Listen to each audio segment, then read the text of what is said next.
Dental সার্জারির ক্ষেত্রে সেক্ষেত্রে আসলে কি কি সতর্কতার প্রয়োজন হয়ে থাকে? প্রথম সতর্কতা যেটা প্রয়োজন হচ্ছে যে আমরা যে এনভায়রনমেন্টে অপারেশনটা করছি এটা আসলে স্ট্রিক্ট স্টেরাইল প্রিকশন নেওয়া হয়েছে কিনা, যে এটা অ্যাসেপ্টিক কন্ডিশনে করা হচ্ছে কিনা, কারণ এটা আসলে ডিজিজ ট্রান্সমিশনের একটা বিগ রুট। কারণ আমরা মুখের মধ্যে কাজ করছি, আমরা জানি স্যালাইভা নিয়ে কাজ করছি, ব্লাড নিয়ে কাজ করছি, তো সেটার ব্যাপারে আমাদের খুব সতর্ক থাকতে হয় যে আসলে আমাদের ইনস্ট্রুমেন্টগুলো স্টেরাইল কিনা, আমরা যে সারফেসগুলো টাচ করছি সেই সারফেসগুলোকে আসলে ব্যারিয়ার বা স্টেরাইল কাভার করা হয়েছে কিনা, আমরা যে সাকশনগুলো ইউজ করছি সেটা সাকশনগুলো ডিসপোজেবল ইউজ করা হচ্ছে কিনা, যেই ইনস্ট্রুমেন্টগুলো ইউজ করছি সেটার কতটা, কিছু ইনস্ট্রুমেন্ট যেমন সিরিঞ্জ ডিসপোজেবল ইউজ করা হচ্ছে কিনা।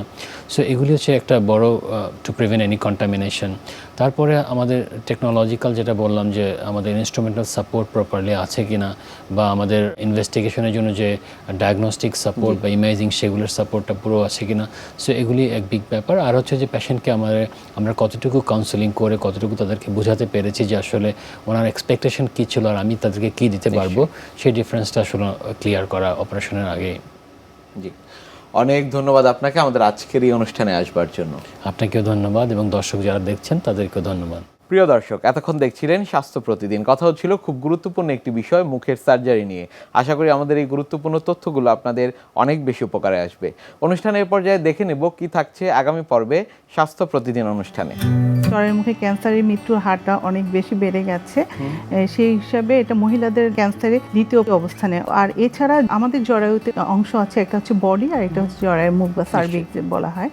তো জরায়ুর একটা হচ্ছে জরায়ুর ভেতরে ক্যান্সার আর একটা হচ্ছে যে জরায়ুর মুখের ক্যান্সার। জরায়ুর মুখের ক্যান্সারটা হচ্ছে এপিথেলিয়াল লেয়ার বা হচ্ছে স্কোয়ামাস এপিথেলিয়াম লেয়ার, যেটা এটাকে বলা হয় জরায়ুর মুখের আবরণী, যেটা সেইটাতে একটা হচ্ছে অস্বাভাবিক কোষের অনিয়ন্ত্রিত এর বৃদ্ধি যদি হয় তাহলে এই জরায়ুর মুখে ক্যান্সারটা তৈরি হয়। জরায়ুর মুখের ক্যান্সারটা হচ্ছে যে এর একটা পূর্ব অবস্থা আছে, এটাকে বলা হয় হচ্ছে প্রি ক্যান্সারাস কন্ডিশন।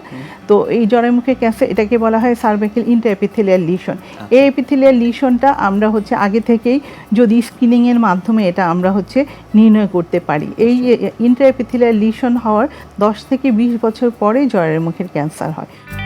বিশ্বের যে কোনো প্রান্ত থেকে যে কোনো সময় আপনাদের পছন্দের অনুষ্ঠান স্বাস্থ্য প্রতিদিন দেখতে ভিজিট করুন আমাদের পূর্ণাঙ্গ ওয়েব পোর্টাল www.ntvbd.com এ। এছাড়া এনটিভি সব জনপ্রিয় অনুষ্ঠান ও খবরের আপডেট পেতে ভিজিট করুন আমাদের ইউটিউব চ্যানেল ও ভেরিফাইড ফেসবুক পেজে। আজ এখানেই শেষ করছি, আগামীতে আবারও দেখা হবে।